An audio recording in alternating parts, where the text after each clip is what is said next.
Here's if we're going to do a rug, which is what we're going to skin this one for. That I like to do. You start at the base of this paw. Now you'll see on a bear where the hair from the outside of the leg to the inside of the leg come together. It's just a natural transition of that hairline. So if you'll take and cut, start your cut here. Hopefully you got one of these fancy keen onion knives to work with, and you can see where that hair meets like that. I will either on the life size or rug. I like to cut that line there, and when they sew it back on the life size, it makes it a lot easier to and natural, so you don't have hair going different ways. On a rug like this one, sometimes I will come up a little bit, so you'll get more flat both top and bottom. Do we know what we're doing here? Is it a rug or life size?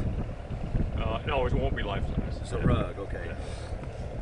So a rug. So on a rug, I'm gonna come up off of that hairline just a little bit. Not a lot, but a little bit. So you won't have such. If you cut down here, you have a huge excess flap right up here, which is inevitably got to be cut off. So if you'll move up a little bit on that leg, go straight across, and do the same thing on the other leg. That's kind of the key. So we're gonna come right by that, up here. Then all right. So now, what we want to do, there's an elbow here.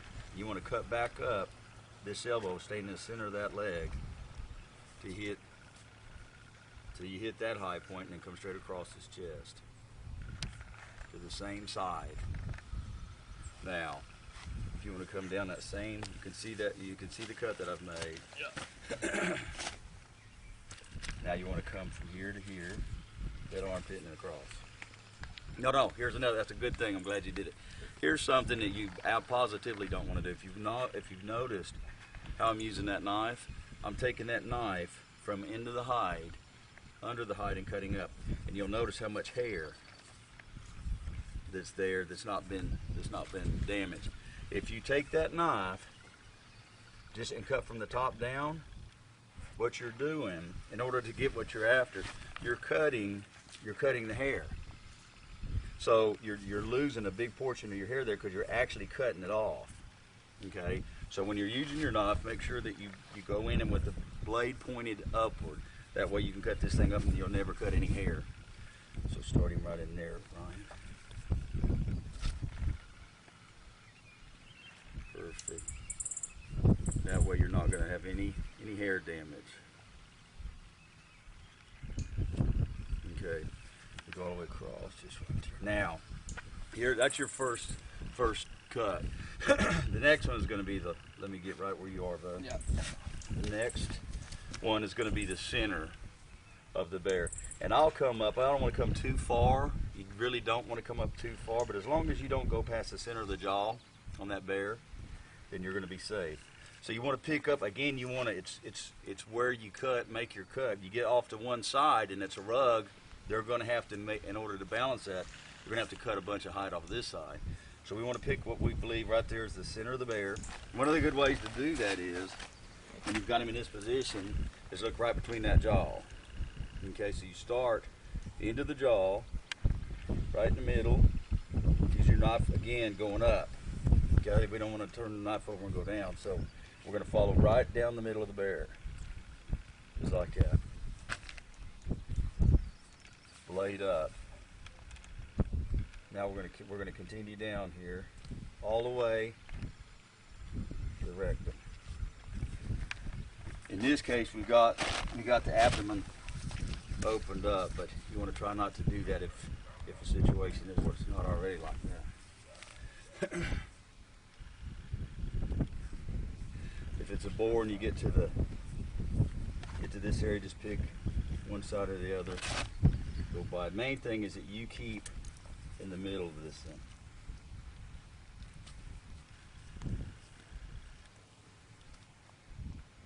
Okay. Now, in a lot of states, when you're hunting, they'll want you to leave. This is kind of an important area here. You go to check in your bear, they want to see evidence of sex. So by doing it this way, you you obviously have proof. If we pull this out, you want to make sure that when you get to the back there, that you cut one side there and leave that there visible for the DNR or fishing game, whatever state you're in, has an opportunity to look at that. We do need to leave it attached here. You do, okay. Oh yeah, yeah. So that's that. Now, this is the first step, is making all these lines the right way, okay? On the back legs, we're going to do primarily the same thing. But no matter what, whether it's a rug or it's a life size, you're going to follow, and you can easily see hair on the inside leg, hair on the back side of the leg. You can see where it comes together. That is where we're going to make our cut on both legs. And go straight across, just like we did the first. And I like to start at the very heel. If anything, I'll come in just a little bit if that hair is leaning, or that meets one way or the other. In this case, I'm going to go right beside this tag. And right down that all the way to the rectum. Same thing on this side. Now, I like to keep him in that position, skin him as much as we can in that position, then roll him. Let's just roll him over on the back, and I want to show you one other way. Right there. If you're going to do a life-size mount, another option is to take this bear from the base of the tail and go right up the very middle of the back to the base of the skull and skin him out that way. You'll have to make some other cuts on the legs to get the legs out, and this is just a personal preference. Some taxidermists like it that way, some don't. But that is another option, and of course we've already started our skinning process for the rug, so we're not going to do that.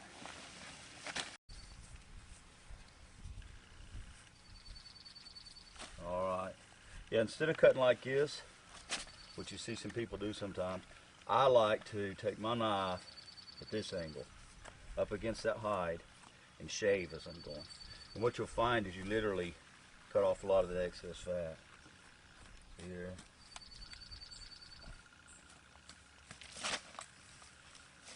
And you're going to make cuts where you cut that hide, but it's a lot less chance that you're going to cut a hole in it this way than the latter.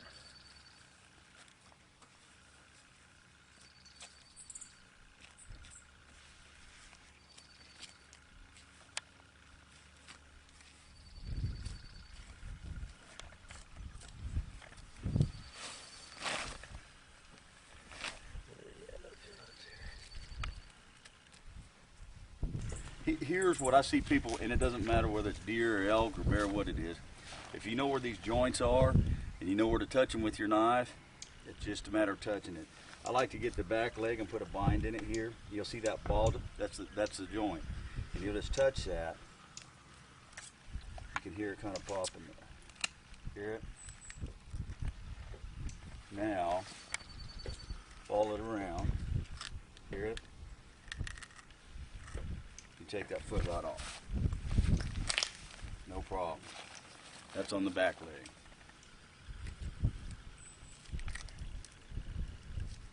Okay. You can keep going, buddy. We'll get this project behind us.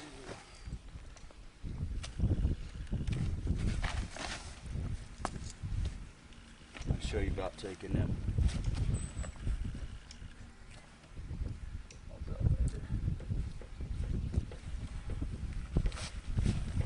Let me try and show you this front one here.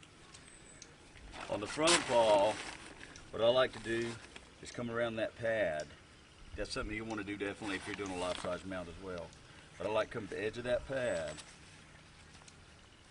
and roll that knife close to the pad. And they'll sew that back on that way.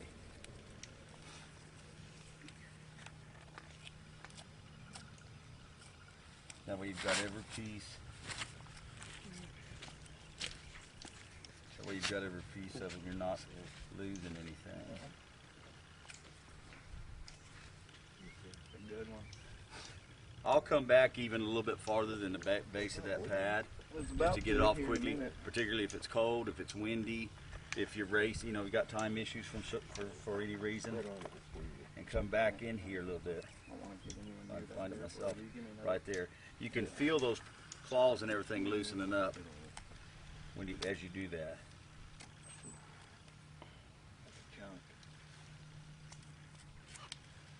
Same thing. Not hard to do, just touching it with the knife. If you've got a bind on it and you're touching it with that knife and it's not moving, you just not quite in the right spot. Boom, comes right off. It's that fast, that simple.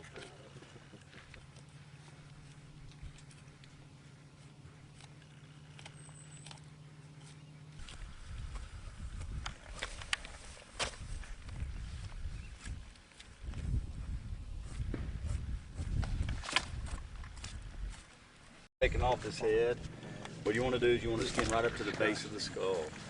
And once you've got this peeled back, you can, very easy to feel the base of that skull with your fingers. You can actually, if you got some doubt, grab the nose and you can feel it where it's moving around there. At the very base of that, you just start making your cuts.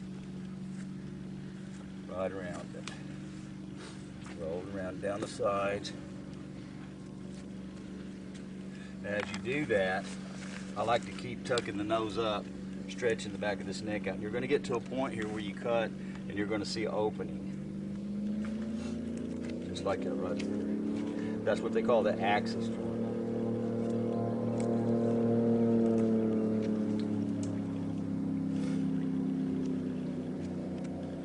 Once you get to that axis joint, if you turn your knife around and cut away from it, do two things. It'll keep your knife from dulling so bad,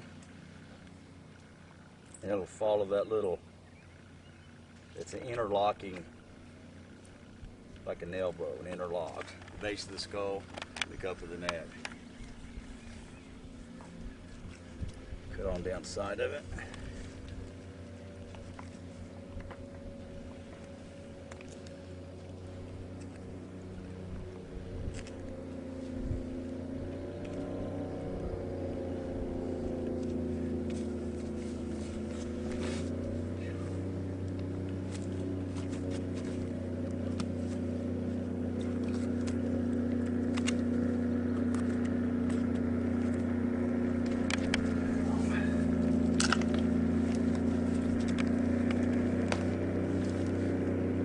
Just like the feet. Once you cut around it, you can see what I'm talking about. How that sticks out. The other one cups in. And for the most part, you still got work to do, but your bare skin.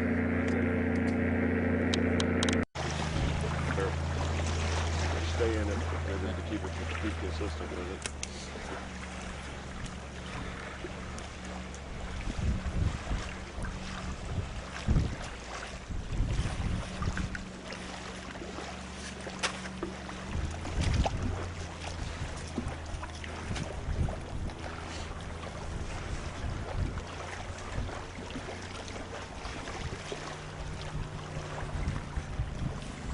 Depending upon where you get it, if you get one fresh out of the den and he's been on grass, you're gonna have one kind of taste you got to deal with.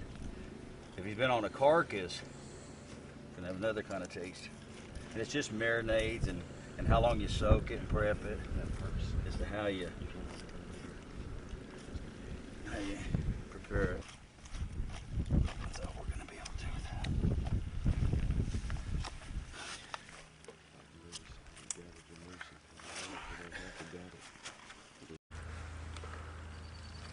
I like to roll the hide to the hide. So once you've got him skinned out here, do it like this. Because you're going to want to come back and flesh out a little bit more. The least amount of dirt you got in there, the better. Roll the legs back. Legs back.